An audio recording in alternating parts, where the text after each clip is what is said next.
Hello mga kapreni, so for today's video, ito na naman ang inyong kapreni. May maliit na naman tayo as a mom of two with a newborn and toddler na kinder. Paano nga ba kinakaya ni kapreni nyo ang gawain ng isa? Mag-alaga kay baby, magpa-dede, magpa-birth, sabay hahatid sundo pa sa panganay na kinder pala. Sabayan pa dahil nga modular lang sila at bagyo, so, hindi ko talagang matutukan ng panganay ko dahil nga si baby ay napakamao. Ito nga pala yung routine namin sa araw at gabi, lalo sa madaling araw. Sige-siging pamalit dahil pala ihi ang bata, taglamig. Wala naman tayong magagawa kundi solohin ang responsibilidad ng pagiging ina sa dalawang taon.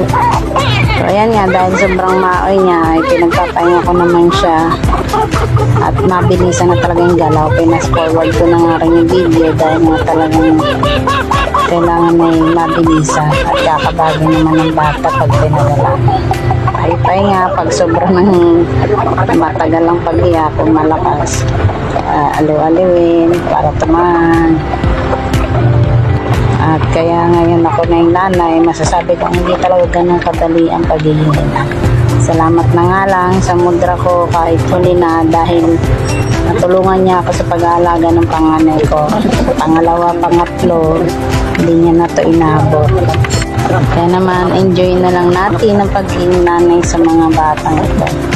Dahil mabilis lang din naman ang panahon at sila'y maglalakihan na. Habang ikaw pa yung mundo nila, kailangan nila sulit-sulitin na natin.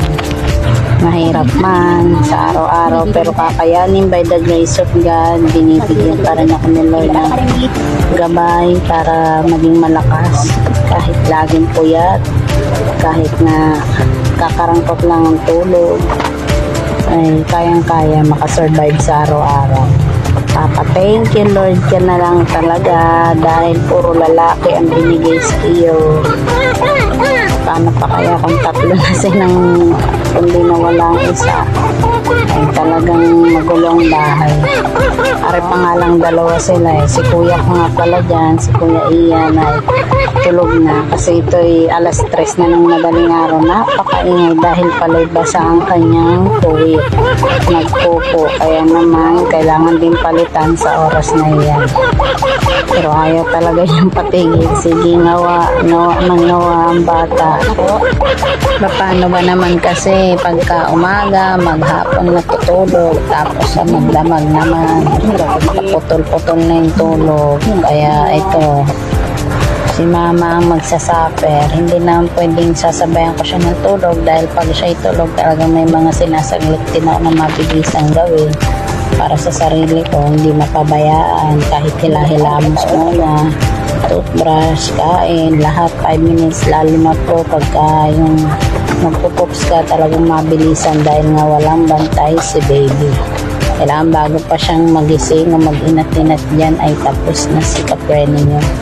Kahit nga pagligo ko ay grabe, sabay na ang shampoo at sabon para lang mabilis matapos. Sa kainan naman, nako, hindi pa nga na isusubon, tatlong sunod-sunod, ayan na, gising na naman. Hindi ko naman siya sinasanay sa buhat, sadyang malakas lang siya makiramdam. Pagkainan, talagang, ewan ko ba, ayaw yata ako neto pakainin ni Vincent. Ayaw din yata akong patulugin. Kasi pag alam niyang tulugan na gising na. At ganito ko naman siya padidiin, nakaupo, may unan lang na nakasangkal para hindi naman mangalay. Kasi talagang inaabot na ako ng pagngalay ay ayaw pa rin magpababa ng bata. Yan ang routine niya, dedede, burping, palit diaper. Ay nako, malakas po siya sa diaper dahil sa paiihi niya. Siguro dahil taglamig na kaya pala ihirin. Thank you Lord dahil breastfeeding ako, malakas ang supply ni kapreni. Mainam na rin mag-breastfeeding dahil since sa panganay ko breastfeed talaga ako, never ako nagpabote ng bata.